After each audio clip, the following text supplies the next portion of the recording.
So you have no idea how happy I am to be here today. First of all, I always feel much better when we're together. Because if we don't see each other often, you get the feeling that none of us is out there. And it is so reassuring. It's so energizing to see you all. So thank you for coming. And also, I'm so thrilled to be here because, to tell you the truth, this morning at 10:30, I thought I was going to be killed. I was in a terrible car crash. The other car, unfortunately, was totaled.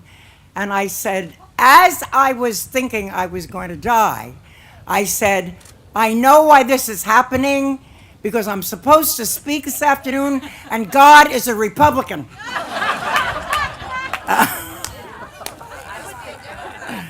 Well, the car crash wasn't my fault. Guess what I have in my hand? One of the very first people in the country to have this. This is really a kick. How about that? Dollarocracy, written by the incomparable James Nichols. Nichols. And Robert McChesney. John Nichols. Do I call you James? Well, it should be James, damn it. You know, this is an amazing book. Amazing. Because it points out that we really did win the last election. Yes. Despite the money, despite Citizens United, despite the Koch brothers, despite Adelson, despite them all, despite the entire group that seems to have all the money and who seem totally unevolved, we won that election. Now the question is, what's wrong?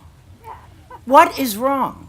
Why are we losing every issue? We have 55 people who vote with the Democrats in the Senate. Why are we losing every vote? Why are we not winning anything?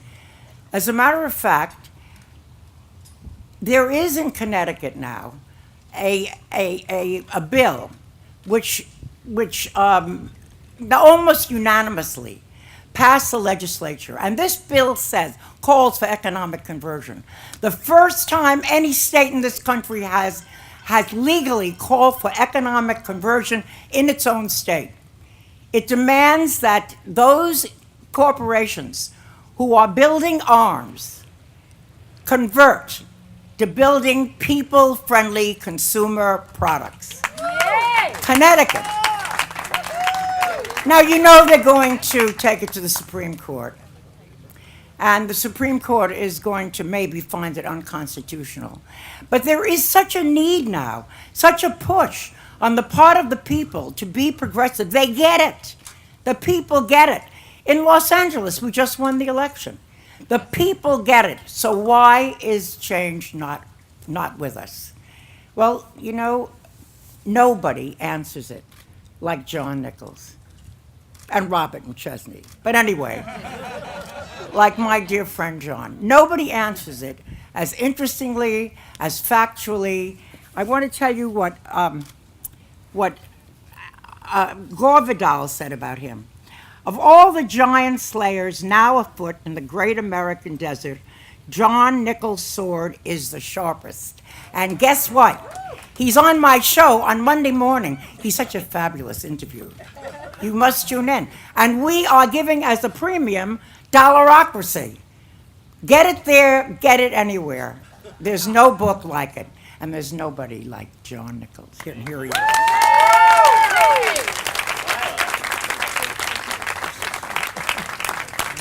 Keep it up. Lila Garrett, who, being the good Hollywood person that she is, knows that if you want to get a little bit of action at an event, you get in a car crash first. And I didn't know Lila was going to do the book promotion, which is lovely and nice. The nice part is you can't get it yet. So although it makes a fine holiday gift. Brothers and sisters, I didn't come here to sell a book. I am delighted to come here and sell an idea. And the idea is this. I am tired of tinkering around the edges, and I'm tired of small fixes. We have fundamental problems in this country, and we need fundamental solutions. I don't want to tinker around the edges of campaign finance reform. I want a constitutional amendment that says corporations are not people.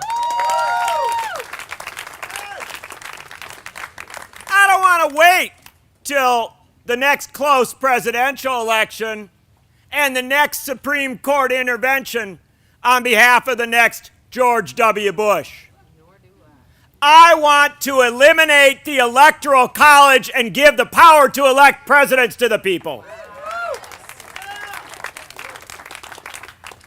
And I don't want ever again to have a session of the Supreme Court where a group of justices will sit comfortably in their power, in their elite positions, and decide whether we need a Voting Rights Act in this country. I want a constitutional amendment that guarantees the right to vote and the right to have your vote counted in the United States of America once and for all. 230 years is too long to wait. And I know you're going to say to me, why, Mr. Nichols, I'm delighted that you came. But all this talk about constitutional amendments, that scares me, because we've never amended the Constitution of the United States before. It was written in stone in 1787, and it has stood in that stone ever since. But of course, that's the ultimate lie. When the Constitution of the United States was written in 1787, the people of the United States had the good sense to say, we don't want this thing. And you're like, oh, hold it, that's not what Michelle Bachmann told me.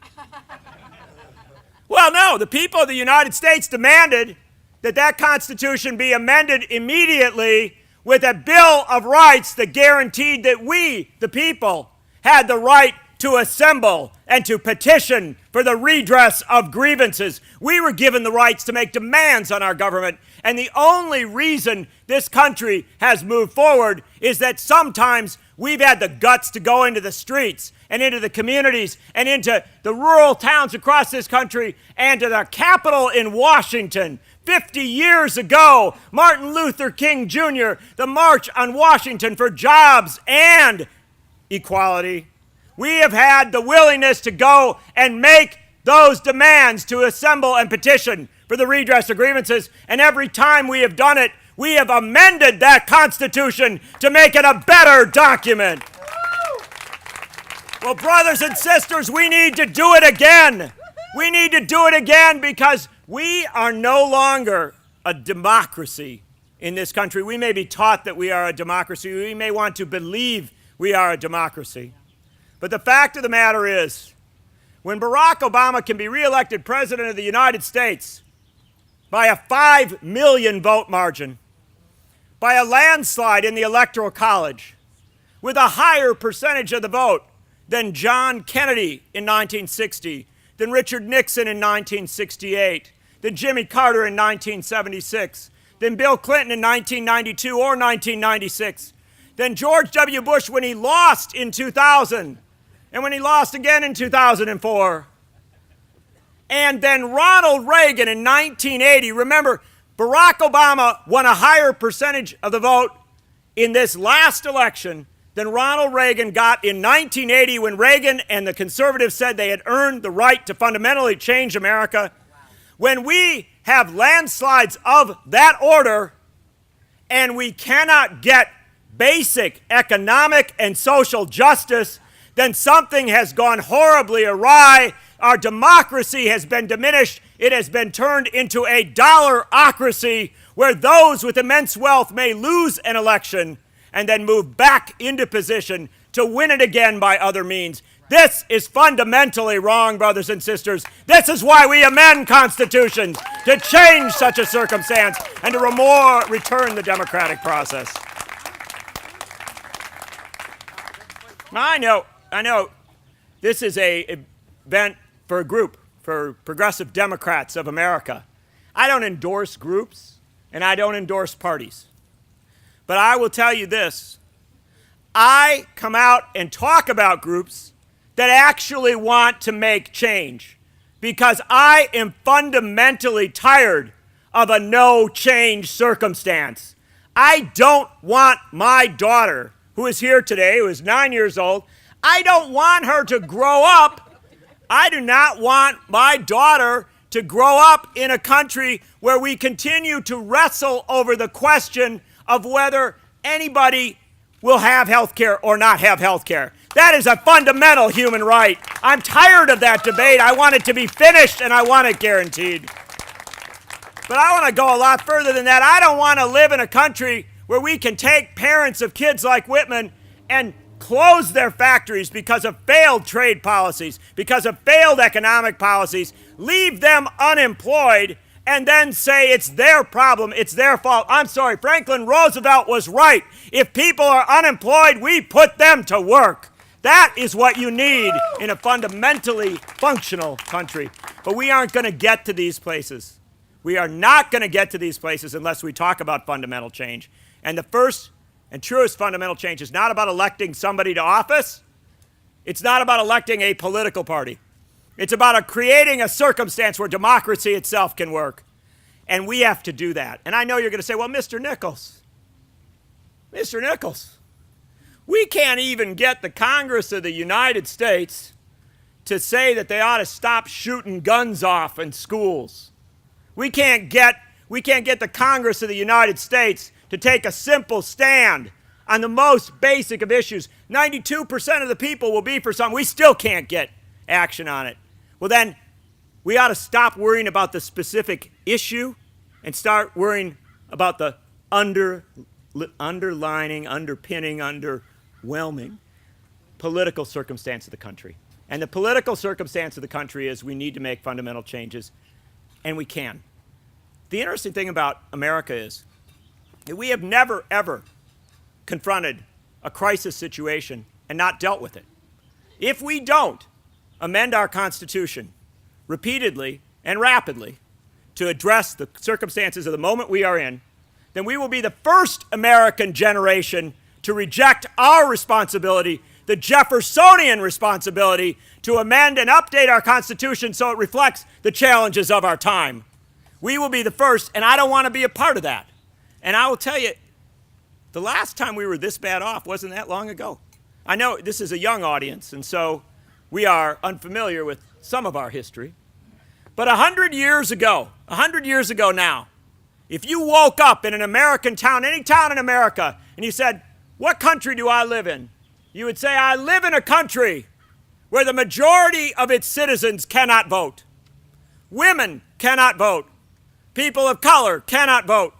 In the South of the United States, even poor people were denied vote because of their economic circumstance 100 years ago. He said, that's not the half of it. Even if we could vote, we don't get to choose our U.S. Senate. Our U.S. Senate is chosen in backroom deals. It's appointed. Billionaires bribe their way into Senate seats. And if we could vote, and if we could elect our Senate, we still wouldn't have the power to do anything because we don't have an internal revenue system. We don't have a tax system in this country. We can't tax the rich. We can't tax corporations. We can't have progressive taxation. Stop. Our host is sitting there saying, sounds like now. 100 years ago, we looked at that circumstance in 1910 and we said, we don't have any of this. And we have bobbin girls in factories in Lynn, Massachusetts, and Lawrence, Massachusetts, little girls younger than my daughter, putting the bobbins on machines because the machines were so dangerous that they might lose their fingers, and they didn't want to lose the finger of an adult woman. We had adult women in New York City when their factory caught on fire, jumping 10, 12, 13 stories to their death because the doors in their factories were locked, not in Bangladesh, but in Soho in New York City 100 years ago in America. And people like you said, no, we're done with this. And in 10 years, we amended the Constitution of the United States to have an elected Senate, not an appointed Senate. And that same year, in fact, 100 years ago yesterday, we certified that our Senate is now responsive to the voters, not merely to backroom deals. I know we've lost a lot of ground since then. But 100 years ago, we created the Internal Revenue Service. Nothing of the New Deal could have occurred had the Internal Revenue Service not been created 100 years ago. And less than 100 years ago, we gave the vote to women. In a 10-year period, we went from a circumstance where the majority of Americans could not vote to a circumstance where the majority of Americans could vote. We went from a circumstance where our Senate was not elected to a situation where the whole of our Congress was elected. And we went from a circumstance where that election didn't mean anything to a circumstance where it meant everything because you had the power to tax and to do an equitable distribution of income. We did not make our country perfect, but we changed our country fundamentally in a 10-year period. And I would say, brothers and sisters, as we gather here today, no more small fixes, no more small goals. I want the 10 years from 2010 to 2020 to mean as much as the 100 years before. I want us to finish this decade with a constitutional amendment that says corporations are not people. I want us to finish this decade with a constitutional amendment that says the Electoral College doesn't decide who the President of the United States is. The people of the United States decide who the President is. And I want a constitutional amendment that says every American has a right to vote and a right to have that vote counted. And I will tell you that of all the groups I've encountered, Progressive Democrats of America doesn't say, "Oh, can you explain that a little more to me?" Tim Carpenter says, "I was thinking about that the other day. We've already started working on it." And that's the bottom line. Don't get associated with a group that has to catch up. Get associated with a group that's out ahead.